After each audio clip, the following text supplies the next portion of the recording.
en esta emisión de La Finca de hoy.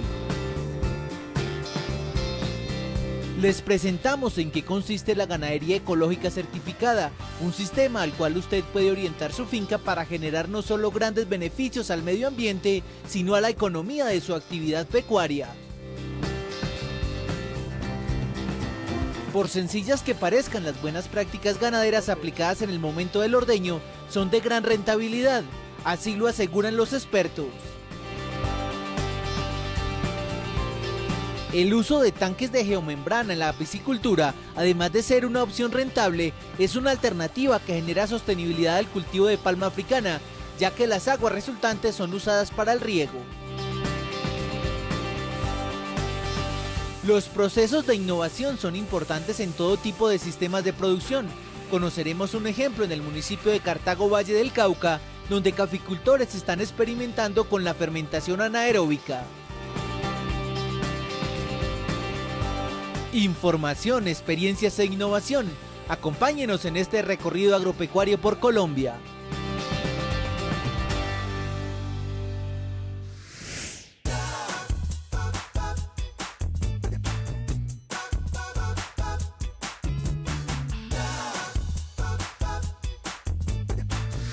Producción ganadera orgánica o producción ganadera ecológica. Ambos nombres son permitidos para este modelo de explotación al cual apunta la Hacienda Lucerna en el departamento del Valle del Cauca. Antes de incursionar en él, los ganaderos de esta finca eran productores convencionales, que para el manejo de los potreros dependían de insumos como fertilizantes, insecticidas, herbicidas y una constante renovación de pasturas. Ahora la estrategia es arborización y productos orgánicos.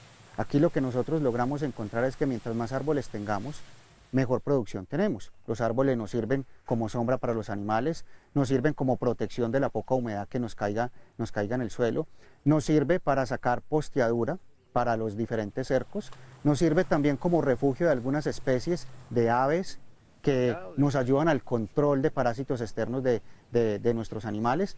Para obtener la certificación, lo primero que se debe hacer es eliminar los abonos químicos en el manejo de las praderas dentro de la finca. Uno de los pilares fundamentales para tener una ganadería ecológica certificada es contar con una cantidad significativa de especies arbóreas y arbustivas. Árboles grandes como este, que es el eucalipto, permiten pasar el nitrógeno atmosférico al suelo, nutrirlo y así mantener praderas verdes durante todo el año para evitar el uso de fertilizantes químicos.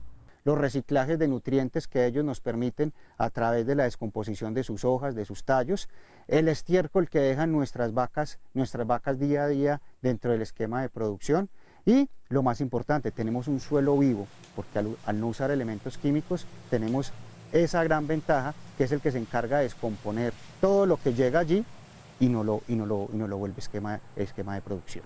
En una ganadería ecológica, el tema más importante es obtener la mayor cantidad de forraje posible de una manera orgánica. Se recomienda manejar gramíneas para el pastoreo de los animales y una cantidad aproximada de 10.000 arbustos de leguminosas por hectárea para el ramoneo. Con esto se asegura un 95% de forraje, lo que indica entre 2.8 y 3.5 kilos de forraje verde por metro cuadrado en cada ciclo de pastoreo, que en esta finca particularmente se hace cada 47 días. Otra parte importante es que no se permite el uso de hormonas. Simplemente comenzamos a manejar las cosas como deben ser. Si las vacas están bien alimentadas, si las vacas están bien manejadas, no es necesario el uso de hormonas dentro del esquema de producción. No nos permiten el uso de elementos organofosforados en ningún momento y digamos tampoco ha sido un limitante para nosotros. No se permite el uso de pollinasas como alimento de los animales y son características que venimos cumpliendo desde hace mucho tiempo. Para una ganadería orgánica o ecológica certificada, en la dieta de los animales no se permite el uso de materias primas que sean modificadas genéticamente o que incluyan transgénicos. Dentro de esta premisa, usted debe estar preguntándose qué se le puede suministrar a los animales. Son materias primas que ya encontramos que no son genéticamente modificadas. Estamos dando mogolla de trigo, salvado de arroz y un subproducto que nos queda de la producción de panela del trapiche que tenemos en nuestra empresa, que se llama cachaza, que cumple la función energética dentro del esquema de producción. Si para la certificación, el manejo de la dieta animal y de las praderas dentro de la finca debe regirse bajo el modelo orgánico y natural, es vital saber cómo se deben manejar los casos de animales enfermos y el uso de medicamentos veterinarios. Por eso a nuestro entrevistado le preguntamos, ¿están permitidos o no? ¿Cómo deben manejarse este tipo de situaciones? Es muy importante tu pregunta porque es algo de lo que los ganaderos tienen mitos. A ver, la producción orgánica permite el uso de elementos antibióticos para tratar alguna enfermedad específica. ¿Qué es lo que hacemos nosotros como productores? Le damos el doble tiempo de retiro a esos productos para poder volver a utilizar la leche dentro del esquema de producción final para venderla a nuestros diferentes compradores. Hacer uso de medicamentos, pero de forma racional. Esa es la última recomendación para este tipo de certificación. Además, se aconseja realizar el secado de las vacas con antibiótico. Con eso garantizan que en la siguiente lactancia, la glándula mamaria no presente mastitis y la producción sea cuantiosa e inocua.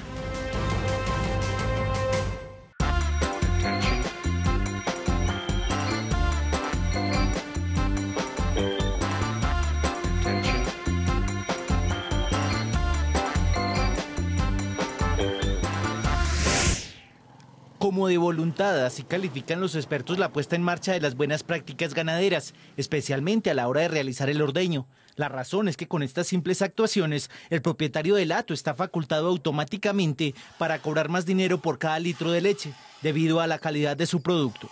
Si ellos hacen buenas prácticas de ordeño, las empresas que les compran a ellos, básicamente lo que hacen es aumentar el precio de la leche en retribución a esa inversión que ellos están haciendo en hacer buenas prácticas. El trabajo inicia con garantizar diariamente la higiene del espacio en donde se realiza el ordeño.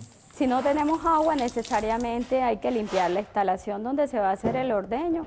Hay que sacar todo el estiércol que hay alrededor, porque en el estiércol hay muchos microorganismos asociados, que es lo que nuevamente nos contamina el producto que vamos a sacar, que sería la leche.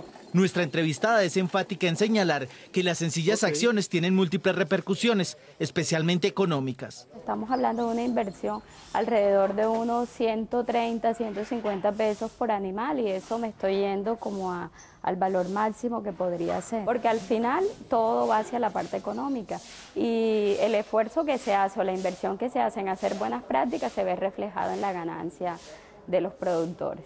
Se recomienda que los elementos de protección se cambien como mínimo cada 10 vacas. Para adquirirlos basta con 900 pesos. Se calcula que, por ejemplo, los guantes cuestan 400 pesos, el gorro o cofian 300 y el tapabocas 200 pesos. Todos y cada uno de esos elementos tienen una función que a su vez repercute en la salud del operario y del consumidor, e incluso de la vaca. El ordeño, según los expertos, es el momento crucial donde se da la mayor circulación de microorganismos, razón suficiente para cuidarse y cuidar la inocuidad del producto que se llevará al consumidor. Aunque usted no lo crea, el no usar tapabocas puede convertirse en el principal agente de contaminación.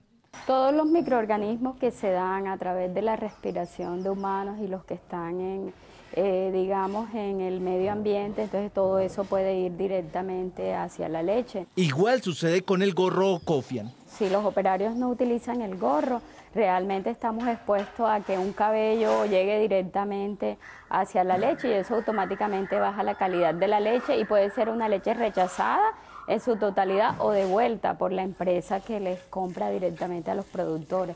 Con los elementos de protección no se reduce únicamente la carga microbiana en la leche, se minimizan también los riesgos de contagio de enfermedades. Basta con un ejemplo común para entenderlo. El uso de los guantes por la seguridad del operario.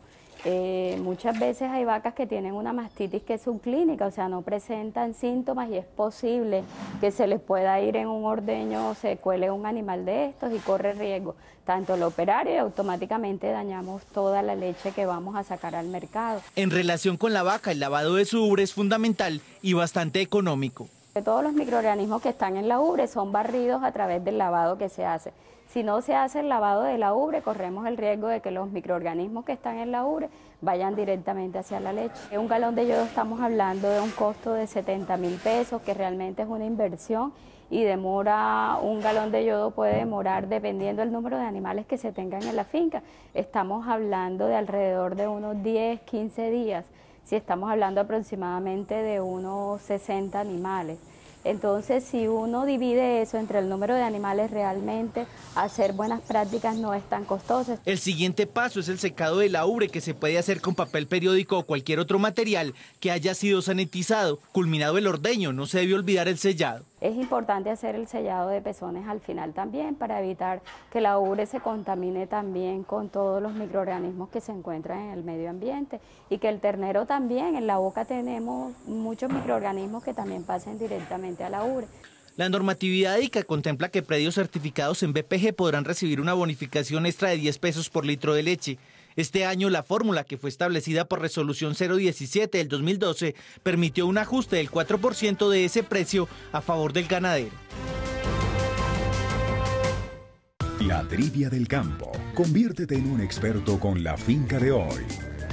Pregunta: ¿cómo se denomina el cruce entre las razas Brahman y Angus? A. Yerol. B. Brangus. C. Pusolando. Piénsalo bien y descubrirás la respuesta correcta.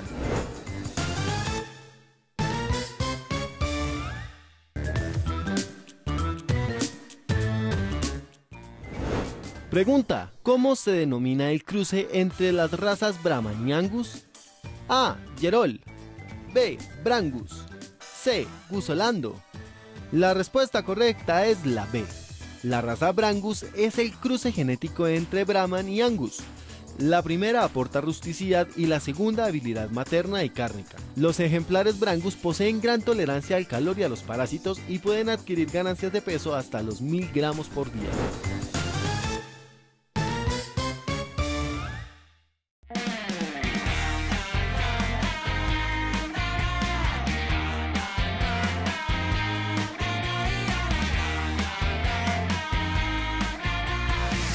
Los tipos de bagre son animales carnívoros. En los criaderos piscícolas, estos peces consumen cualquier especie que habite en su mismo reservorio. Aunque en algunas explotaciones se hace uso de la mojarra para alimentarlos, el camarón de agua dulce es el más recomendado por este piscicultor del departamento de Casanare. ¿Por qué? Él mismo nos cuenta. El camarón pues es una especie nativa que hay aquí en todas las fuentes hídricas, y el camarón pues se alimenta también del concentrado. Entonces, al alimentarse, estar bien alimentado, pues aumenta su misma multiplicación. La inversión que tengo que hacer para sacar, por ejemplo, una libra de bagre, ¿sí? Pues le estoy invirtiendo más o menos 1000 pesos. Que si yo le suministrara solamente concentrado, pues tendría que invertirle 1500 pesos por libra. Estamos sacando pues bagres de 4 y 5 libras.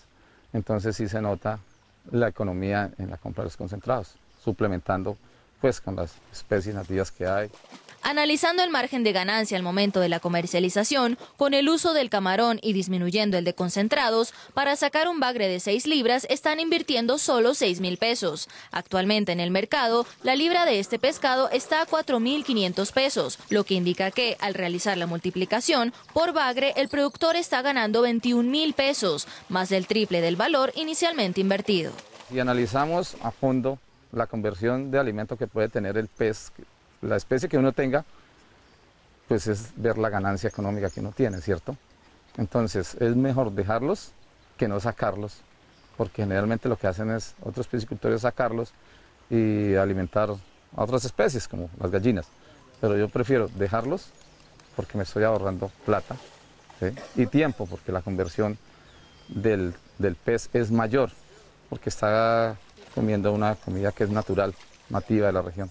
El camarón de agua dulce tiene una rápida reproducción. Su ovulación es una vez al mes y cada hembra llega a poner hasta 200 huevos, lo que permite que siempre haya una oferta alimenticia para la nutrición de los bagres. Aún así, hay que tener en cuenta un aspecto importante. En la utilización del camarón de agua dulce para la alimentación piscícola, se debe tener cuidado con la sobrepoblación de este crustáceo, pues se puede generar competitividad por oxígeno disuelto y alimentación con los peces del estanque. Aumentan mucho en el estanque, de tal forma que hay veces nos toca incluso sacarlos con la malla, como estamos viendo acá, sí, al fondo, se están pescando. Entonces, si hay mucha cantidad de camarones, pues se nos dificulta porque le quitan oxígeno a los peces. Para evitar que los camarones roben el oxígeno disuelto y los peces del estanque se vean afectados, en este criadero se tiene una estrategia eficaz. La técnica comúnmente usada en piscicultura es sembrar 4 alevinos de bagre por metro cuadrado en cada estanque. Pero si se incluye el camarón en el mismo reservorio para que funcione como alimento, se siembran entonces 3 alevinos por metro cuadrado para que haya un margen de espacio y no se genere competencia ni por el consumo de concentrado ni por oxígeno. Es una gran ventaja tener los camarones, porque pues si uno los quiere para el consumo ya de uno humano, pues también, desde luego, camarón de agua dulce es muy bueno en la dieta alimenticia, pero pues aquí también se emplea para cuando tenemos sobrecupo en los estanques para alimentar las aves de corral, las gallinas. En el policultivo piscícola, cuando se pescan los camarones para disminuir la población en los estanques donde se hayan reproducido en exceso, posteriormente se pueden distribuir en los demás reservorios para que sirvan de suplemento a especies como la cachama o el yamú. Según este piscicultor, es una muy buena fuente de proteína para los peces, aportando por 100 gramos hasta un 18%.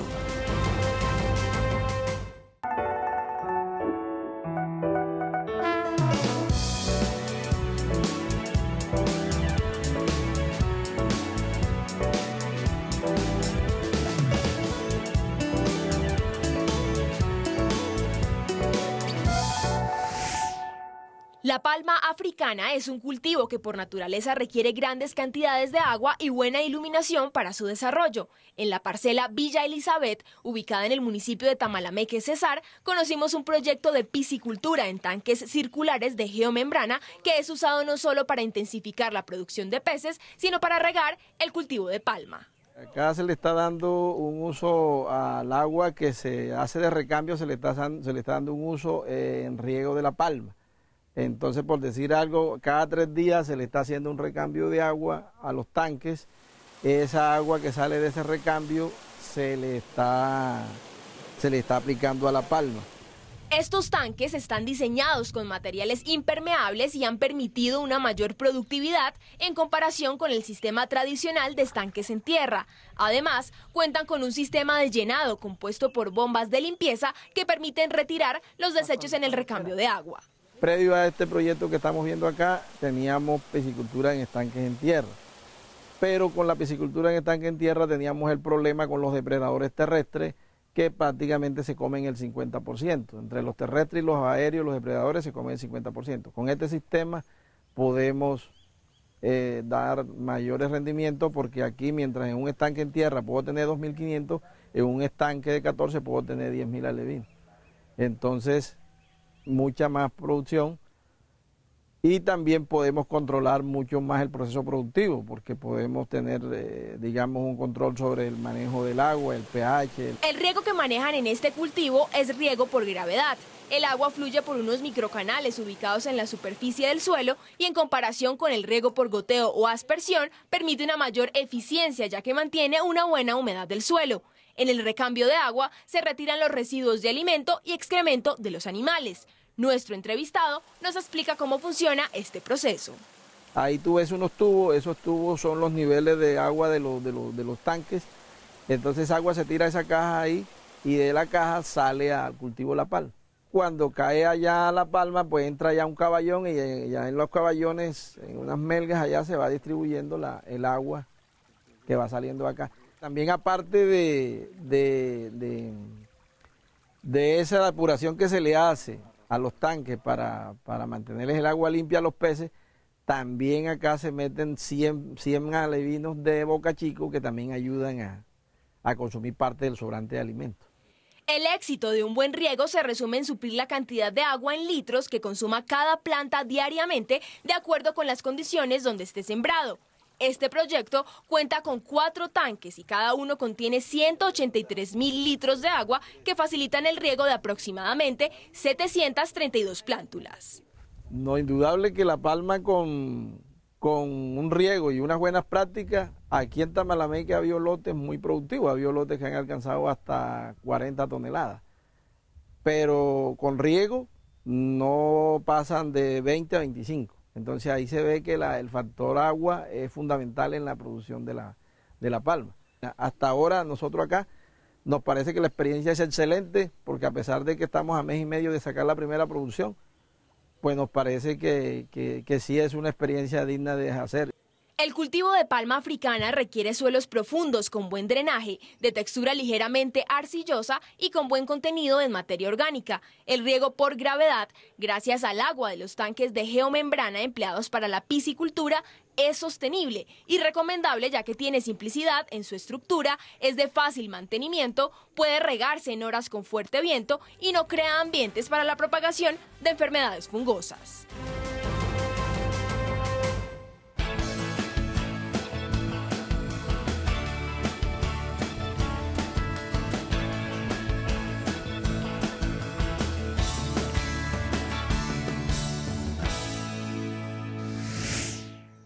Un caficultor debe cumplir condiciones muy especiales para ser un buen productor, entre ellas aquellas que le permiten ser más competitivo en los mercados internacionales. Miguel Padilla es un costarricense que se dedica a explorar alternativas de producción que le aporten valor agregado a los granos de café y a compartir sus experiencias en otras regiones, como es el caso del norte vallecaucano. Lo que pasa es que el mercado cada vez nos exige, especialmente los asiáticos, nos exigen más innovación, nuevas cosas. Que, por ejemplo, en Costa Rica ellos dicen, bueno, ¿qué tienen nuevo este año? De ahí viene todo lo que es la parte de procesos de con fermentaciones controladas. Es como un tipo de cocinar. Ahí vamos a jugar de chef. Para llevar a cabo la receta de los cafés fermentados por métodos anaeróbicos, es importante ejecutar el siguiente paso a paso. Lo primero en la lista es comprender en qué consiste este tipo de fermentación. El término anaeróbico procede del concepto vida sin aire o específicamente sin oxígeno. La materia orgánica procedente del café dispuesta en un espacio aislado del oxígeno permite la generación de bacterias que solo existen en este tipo de ambientes. Estos microorganismos descomponen y reoxidan la materia y devuelven al medio ácidos y elementos derivados del carbono. Lo que estamos viendo es un proceso artesanal de cómo hacer un café anaeróbico. Proceso que ya lo probamos en Costa Rica, artesanal, que sea importante, de bajo costo para el productor. Lo segundo es preparar la materia orgánica, que en este caso es el café que será fermentado, realizando un proceso muy juicioso de limpieza de cada grano. Esto permitirá que las impurezas como astillas y hojas sean retiradas y que otros elementos orgánicos no se cuelen en la fermentación. Con la materia lista, el tercer paso es adecuar el sistema de fermentación anaeróbica. En este caso lo que necesitamos es una tanqueta, un tanque, una caneca, como pueden llamarle ustedes. El principio primordial de esto es que los gases que produce esta fermentación salgan, pero que oxígeno no entre, Entonces, simplemente sellamos bien herméticamente el tanque, sacamos una manguera a un conducto, a una botellita de agua, que lo que va a hacer es que deje que los gases salgan, pero que el oxígeno no entre. Entonces, ese es el concepto de café anaeróbico. Se puede hacer de dos formas. Lo podemos hacer en cereza o ya el café despulpado. Todo va a depender del gusto y lo que quiera expresar el productor o el beneficiador en el proceso. El cuarto paso es dejar que la fermentación se realice para llevar los granos al secado y permitir la exposición al sol durante varios días en camas de madera, protegidos de la lluvia y agentes externos de gran impacto. Finalmente, el resultado es un café especial con características muy particulares. Los sabores. Son sabores de canelas intensos, sabores a frutos intensos, a melocotón intenso, a cítricos intensos, a frutales. Todo depende de cómo será el proceso. Ya usted va totalmente a salirse de la norma de los cafés convencional y de verdad vale la pena porque no vamos generalmente los cafés son muy achocolatados, caramelo, taza limpia, muy rico, pero no hay esos factores que usted diga que me toma esto y esto me sabe a papaya, me sabe a melón. Tampoco darle unos muy exagerados sabores muy marcados, porque esa no es la idea, sino que un posgusto a todos esos sabores que eso lo va a agradecer mucho el cliente, y esto es lo que buscan todos estos mercados, toda esta diversificación de sabores. Para el caficultor lo más importante debe ser la proyección de calidad de la taza final, pues es allí donde se conjugan todos los procesos de producción e innovación para lograr un producto único y especial que será reconocido en los mercados internacionales.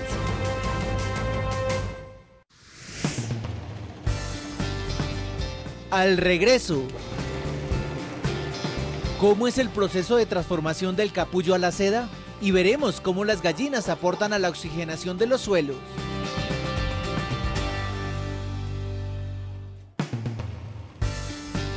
Desde el municipio del Tambo, Cauca, conoceremos todo el proceso artesanal de la sericultura, técnica milenaria que va desde la cría del gusano de seda hasta la extracción del hilo, la tintorería y la elaboración de coloridos y finos tejidos. La conservación de pastos a través de la fertilización es una técnica que permite balancear los minerales del suelo. En el norte de Santander conocimos a un ganadero que implementó un sistema de fertirriego exitoso para el trópico bajo. La luz es un factor fundamental en la horticultura. Conozcamos esta experiencia de ambiente controlado donde utilizan iluminación artificial. Nuestro equipo periodístico llegó al municipio de Piedecuesta, Santander, para conocer las labores de poda, limpieza, tutorado y fertilización del Sacha Inchi, una planta de origen amazónico. Continuamos con nuestro recorrido agropecuario.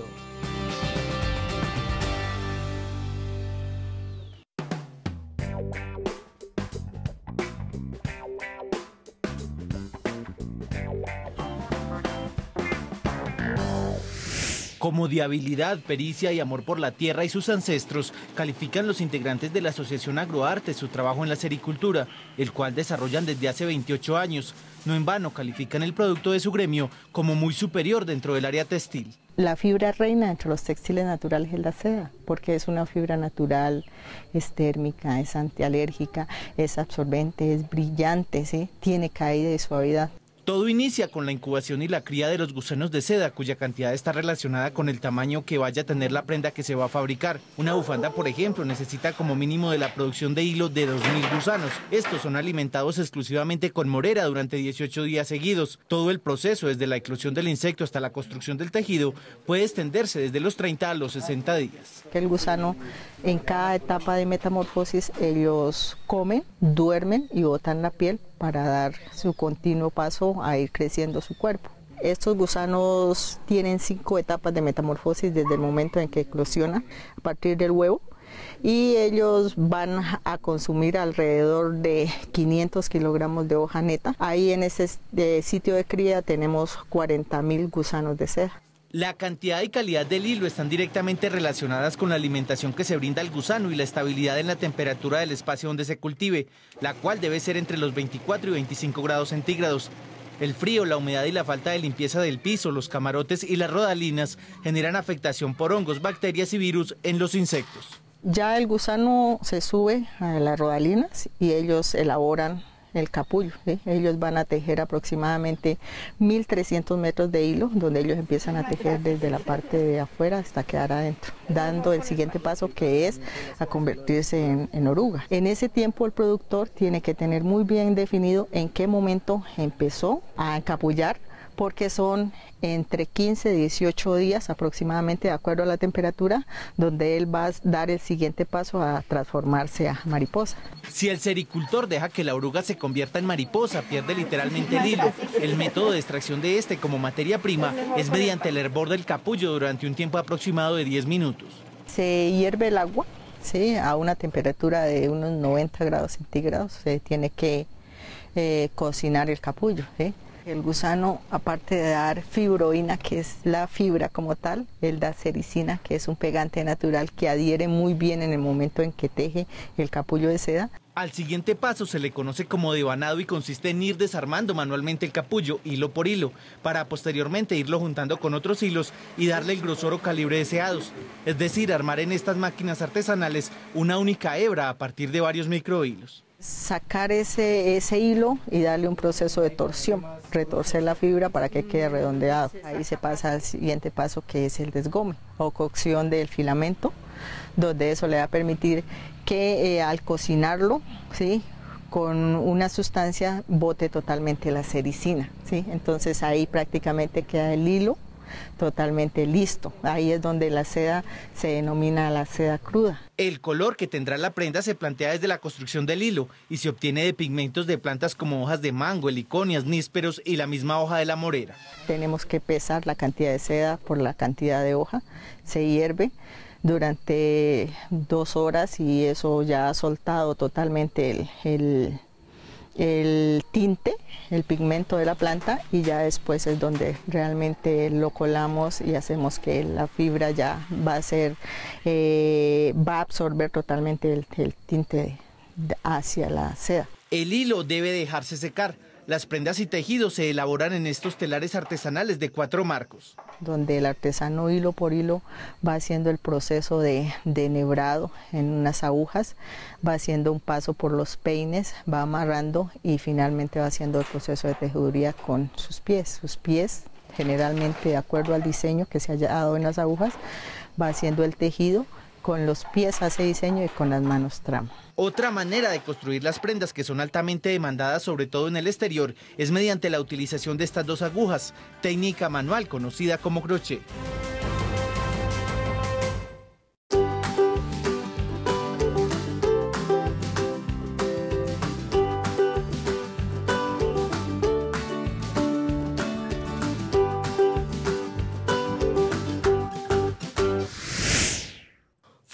Aromáticas y hortalizas. Estos son los 3 cultivos que desde hace más de 25 años tienen sembrados en su finca doña Ana Montejo y su hijo Pedro Andrés, sumado a la producción de gallinas ponedoras. Para darle un mejor aprovechamiento a dichos cultivos, esta familia decidió implementar un sistema que generara beneficios en doble vía y le garantizara un bienestar tanto a las aves como a los cultivos.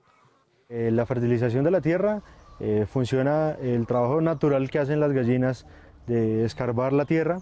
En ese proceso de escarbar la tierra, de buscar parte de su comida, que es uno de nuestros fortalecimientos, porque le entregan proteína a la gallina, ya que acá hubo un cultivo de lombriz californiana, la roja californiana.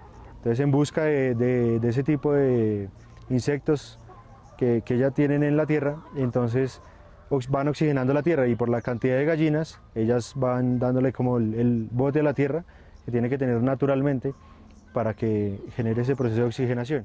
Gracias a sus altos contenidos de nitrógeno, fósforo, potasio y carbono, la gallinaza es uno de los fertilizantes más completos y que mejores nutrientes puede aportar al suelo. La buena calidad de esta materia orgánica es posible gracias a que las gallinas solo asimilan el 40% del total de su alimentación y en su estiércol se refleja el porcentaje restante. Asimismo, la van fertilizando, la van abonando, porque la gallinaza, los excrementos de ellas van cayendo muy distribuidamente por todo el terreno, por todo el lote, y van dejando ese plus ahí, y a medida que va pasando el tiempo se va secando o se humedece, pero las gallinas siempre van dándole ese bote. Y pues lo que más aprovechamos acá es los cultivos que teníamos anteriormente, que eran cultivos de frutales como la mandarina, la naranja, naranja pues de tierra fría, mandarina también que se ha desarrollado por el gran resultado que nos ha dado este proyecto, y árboles como durazno, como ciruela roja, y como pueden ver la calabaza y pues las aromáticas. En esta finca reemplazan los fertilizantes químicos por abonos orgánicos, lo que también permite disminuir costos de producción. Nuestro entrevistado asegura que resulta más amigable con el medio ambiente y económico producirlos en la finca que comprarlos en casas comerciales. Para mí el principal, la calidad de vida de la gallina, para el ambiente, pues todo el abono que normalmente uno debería ponerle antes, que lo hacían químico, pero volvemos a los procesos más antiguos, a los tradicionales, que es el abono normal que secretan las gallinas. Entonces ese abono se lo están dejando a la tierra, están haciendo un proceso de recuperación natural, ya que no utilizamos ningún tipo de químicos, ya más de hace 6 años que comenzamos el proyecto. Entonces el lote se va limpiando, se va generando un espacio, así comenzamos por un espacio pequeñito, pero ya se va generando un espacio limpio y donde se puede producir comida limpia. Entre 2 y 3 meses permanecen las gallinas en cada uno de los cultivos. Esta iniciativa, a la que los productores de la finca Maticas Lindas definen como un proyecto de avicultura limpia, ha permitido mantener con vida a los 3 cultivos y por ende ha generado un ambiente sano gracias a la rotación de las aves. Pues nuestra intención acá es que sea una biodiversidad, ¿sí? Que la naturaleza se cuide sola, ¿sí? Entonces el extracto que produce un arbolito cuida al otro. Lo que produce las raíces de un árbol ayudan a una hortaliza o ayudan a una aromática. Entonces acá los cultivos iniciales que teníamos eran aromáticas, frutales y algunas que otras hortalizas, pero ahorita estamos tratando de generar como un ambiente biodiverso. Con la rotación de las gallinas se controlan las plagas y poblaciones de invertebrados de cada cultivo y se eliminan las malas hierbas. Adicionalmente, las aves adquieren bienestar ya que recorren hierbas aromáticas que les brindan tranquilidad y se suplen a nivel alimenticio con la vegetación que consumen en cada huerto. Canasta de precios. Durante esta semana, la Arracacha registra los siguientes precios promedio por kilo. Pereira, 1.583 pesos. Armenia, 1.778 pesos. Valledupar, 2.000 pesos. El tomate presenta un valor promedio por kilo de Cali, 2.013 pesos. Manizales, 1.818 pesos. Bogotá, 1.616 pesos. La yuca registra un precio promedio por kilo de Sincelejo, 550 pesos. Villavicencio, 983 pesos. Cartagena, 553 pesos.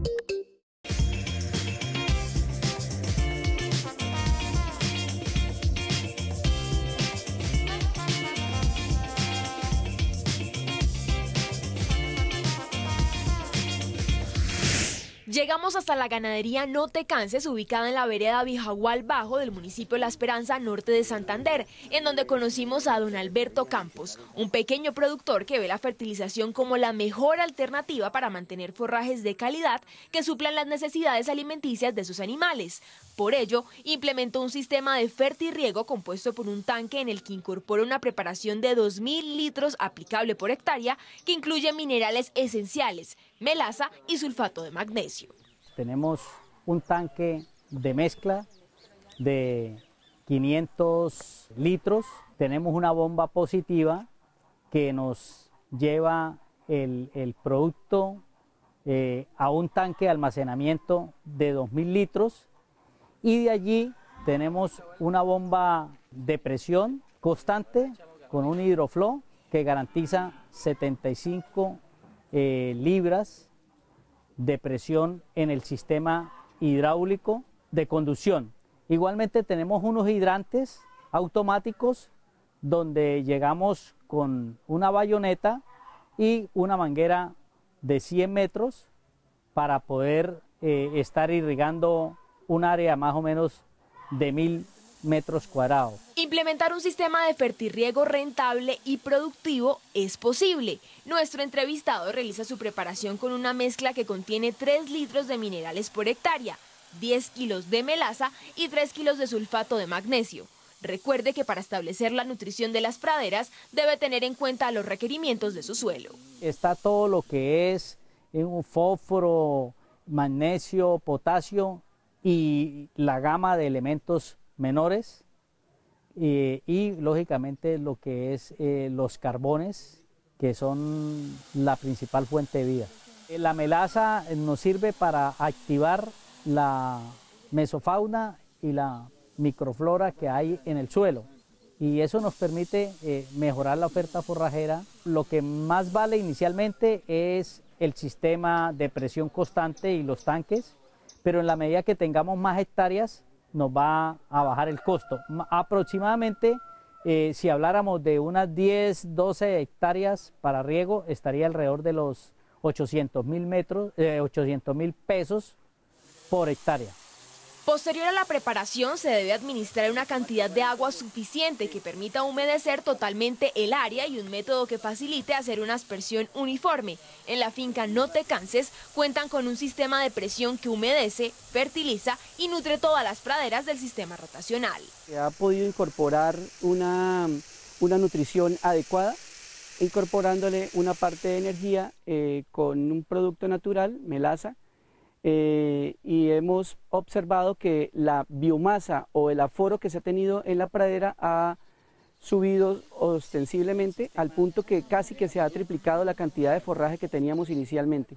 La relación costo-beneficio es muy importante para los pequeños productores, no solo hablando del sistema de fertirriego, sino de toda la administración y gerenciamiento de la pradera, con el fin de evitar pérdidas de productos o aplicaciones en volúmenes que no correspondan, ya que estos implicarían costos ambientales y económicos. Es muy importante tener este tipo de sistemas porque la relación beneficio-costo es mucho más atractiva en el sentido que lo más importante que debemos tener es una pradera con una nutrición adecuada que permita traspasarse esa nutrición adecuada a los animales y los animales así en leche y carne. En esta ganadería la fertilización se está efectuando cada vez que el ganado sale del sistema rotacional. Para determinar el momento adecuado de aplicación es recomendable fijarse en las condiciones de su finca y el clima donde esté ubicada para que no corra el riesgo de perder nutrientes durante el proceso.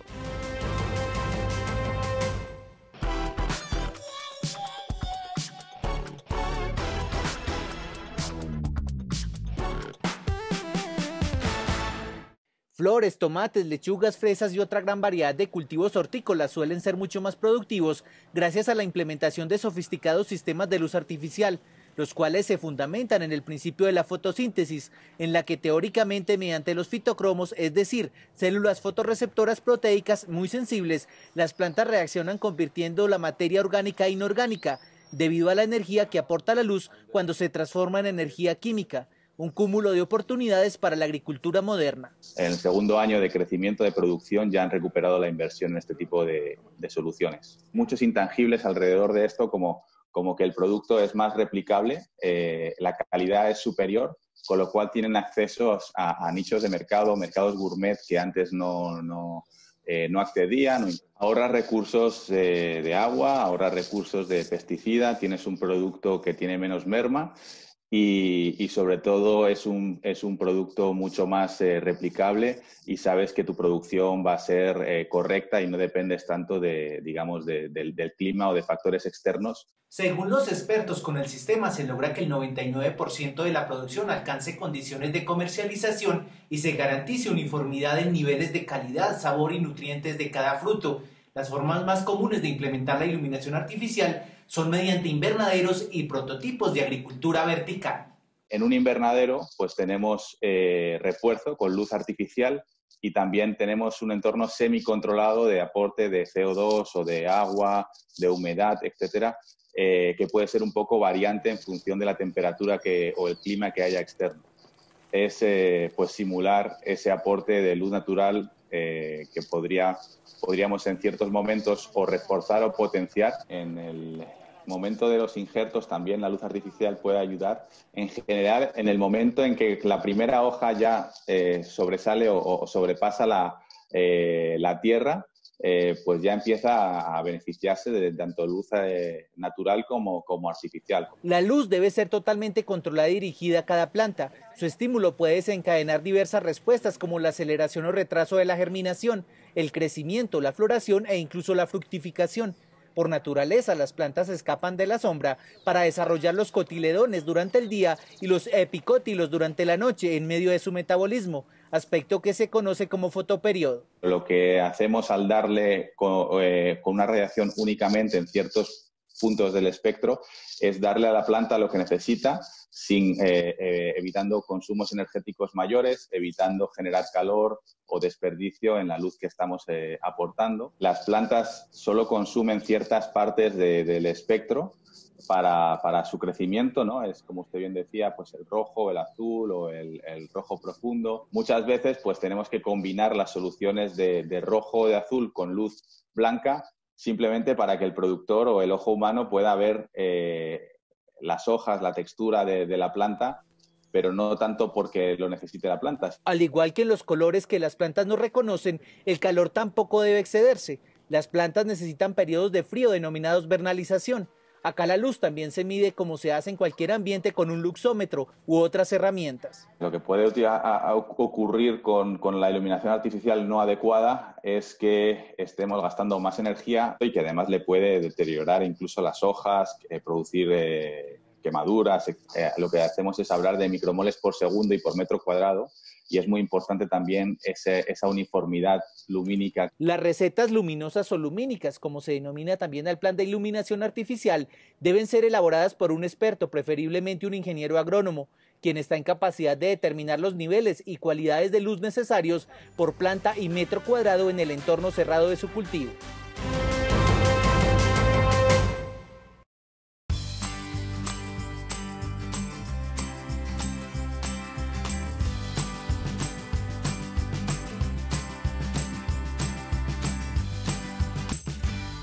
La autosostenibilidad es el factor por los que muchos productores intentan optar. Así es el caso de Juan Carlos Mendoza, que ha encontrado una alternativa que le permite mitigar los impactos ambientales y asimismo tener mejor aprovechamiento de los recursos que tiene a su disposición en la finca, razón por la cual decidió instalar un biodigestor para producir biogás a partir de excremento porcino, debido a que este tiene alto contenido de carbono que resulta eficiente para la producción.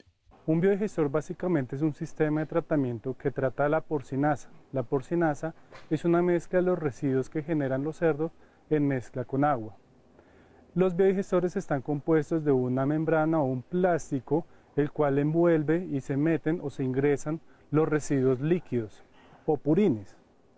El material que tiene la porcinasa, no solo de los materiales del estiércol que se puede degradar como materia orgánica, también hay material que no se descompone como pelos, escamas y otros materiales que provienen del lavado de los sistemas de donde están alimentándose y donde están los cerdos en los galpones. Una vez el cerdo realiza la deposición, se hace la recolección del estiércol en seco a través de palas o manual. Posteriormente se lleva la porcinasa seca a un sitio de exposición con el fin de aprovechar la fertilización sólida. Luego se mezcla el líquido con la orina para ser conducido a los canales que pueden ser en cemento cubiertos, que los transporta hasta el tanque.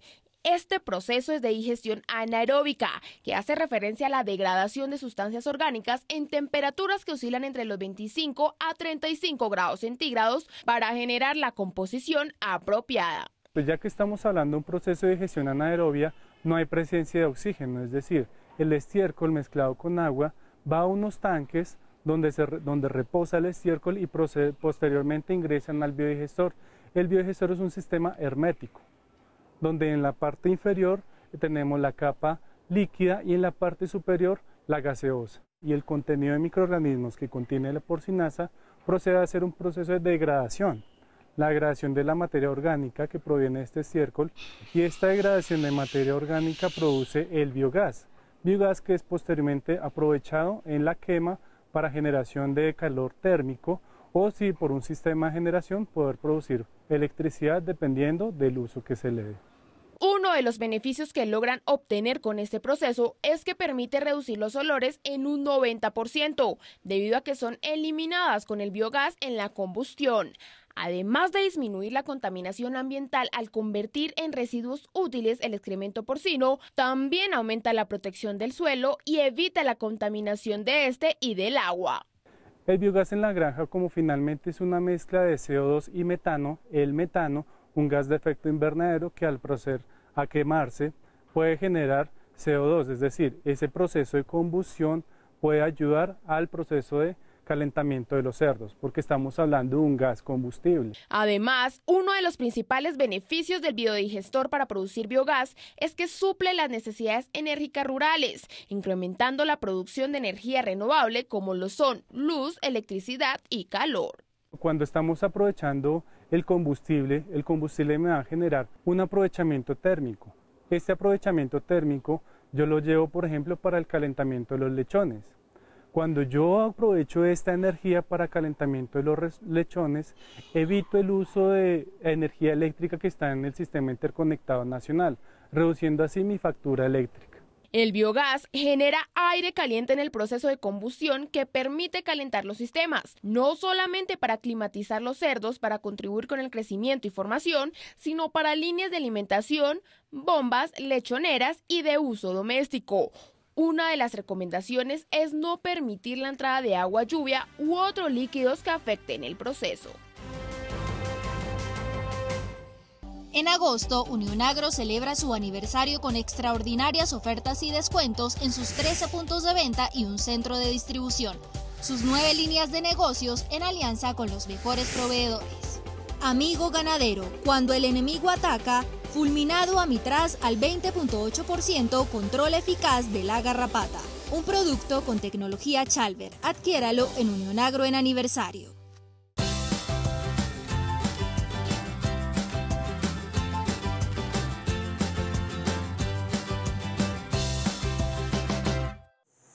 Los cultivos de Sacha Inchi en Colombia se encuentran en departamentos como Antioquia, Cundinamarca, Chocó y Santander. A este último precisamente llegamos para conocer el manejo de este tipo de cultivo y las actividades para su mantenimiento. Luego de haber realizado la siembra a 3x3 entre plantas y 3 metros entre calles, se inicia con la fertilización orgánica y a los 60 días se establece el tutorado. A los 2 meses se empieza lo que es la colgada. La colgada se cuelga hacia arriba, o se tortura los palos, se ponen las cuerdas y se cuelga. Cuando ya empieza la mata a hijar, entonces se le ponen los laterales, que son una cuerda que da de tutor a tutor. Entonces ya se saca el un gajo para allá, el otro para allá, el otro derecho. Y ya, cuando ya empieza la mata a producir, se tiene que mantener la poda, que es lo más esencial. La poda de la mata, hay que dejarle limpio 50 de tierra hacia abajo, para que le entre aire, entre claridad.